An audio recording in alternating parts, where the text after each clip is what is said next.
reason that I wanted to go to South Africa was because I was really stuck in my daily routine. High school is boring and tedious, and it's a lot of work, especially IB, and I was incredibly bored. I did not feel like I was getting the most out of my life. I just was into this main, like, get up, go to school, get home, do homework, sleep, and then the same thing. So, to me, hearing about this trip, it was kind of like this like drive, and I kind of felt like if I went there, my life wouldn't be so tedious anymore, like after coming back. And it really did help in the end.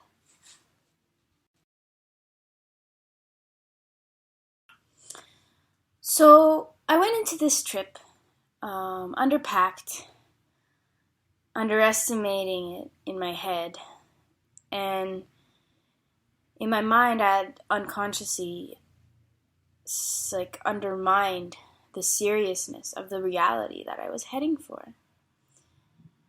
The boot camp training was tough, the team building, but for me it was really tough to see poverty firsthand, more than any workout.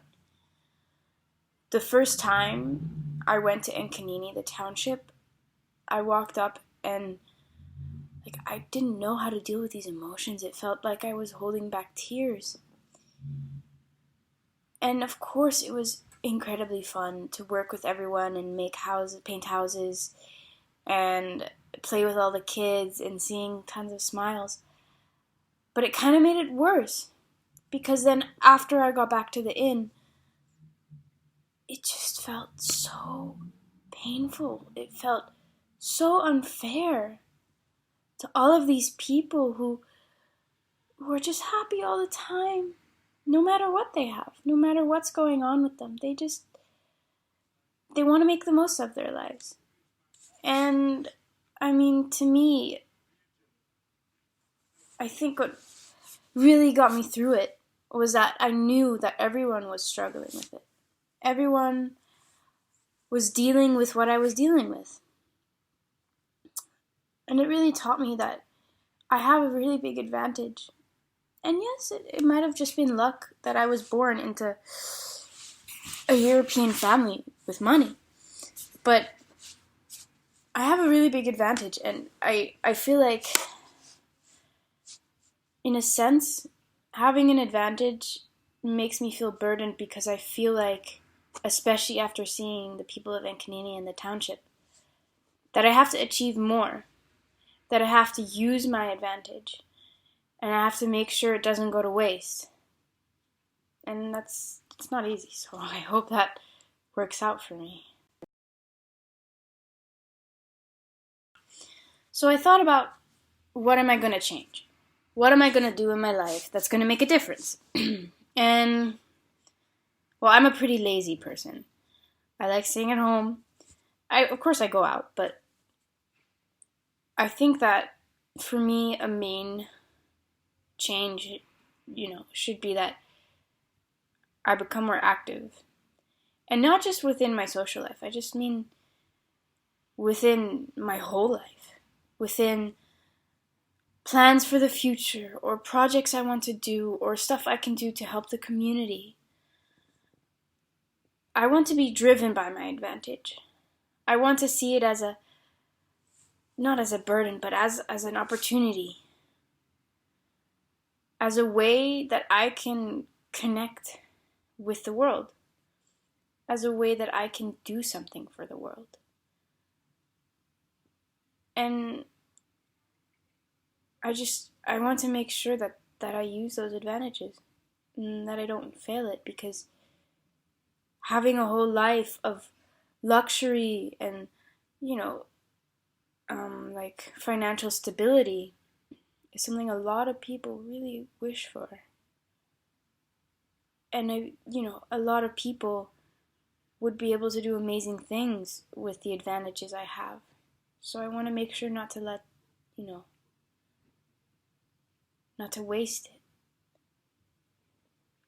So this is mostly my identity complication, because you know, during the time in South Africa, a lot of people got very sick.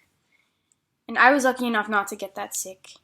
And I was trying to work the best I could. On the last day, everyone was like super tired. We were all exhausted after the trip. And a lot of people were resting. And rightly so. They were sick.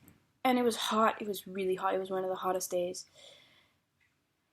So there I was, me and Rochelle, the dream team. And we were painting houses. And we were going at it. And I felt so much more motivated. Because of the people feeling sick. Because I had to help them out. I had to make sure that even though they were sick, Enkanini would still get their houses painted and shit would still get done. And yes, next day I was really sick, but it was worth it. It was just really liberating because I managed to get my lazy ass into action to accomplish something for other people.